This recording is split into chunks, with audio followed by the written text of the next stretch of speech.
నీకు యుఎస్ ఇప్పటిదాకా ఏమిచ్చిందో దానితో తృప్తిపడు. ఆ తృప్తికి $1 మిలియన్ సంపాదించనక్కర్లేదు.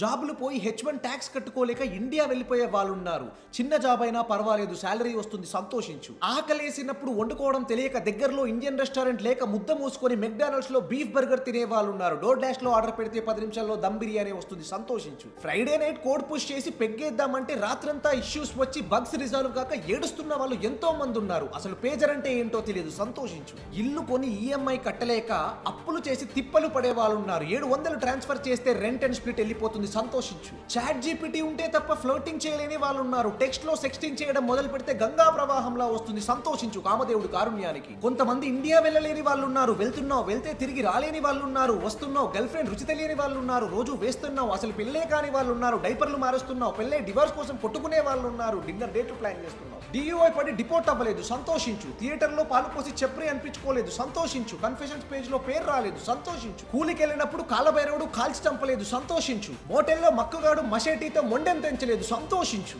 యుఎస్ నీకిచ్చిన దానికి ప్రతి క్షణం తృప్తితో ఊలలాడిపోవాలి. ఎన్ని మాటలు కృతజ్ఞత చెప్తావు? అది మానేసి I-140 లేదని ఏడవటం కాదు. రాని జీసీని తలుచుకుని తెల్లపిల్లని పడేస్తా అని కథలు పగటికలను కరడం కాదు. ఇప్పుడు ఇక్కడ నీకు వ్యాలిడ్ వీసా ఉన్నప్పుడు యుఎస్ ఏమిచ్చినా సరే దాంతో తృప్తిగా ఉండడం తెలిసిన వాడు అసలైన ఎన్ఆర్ఐ.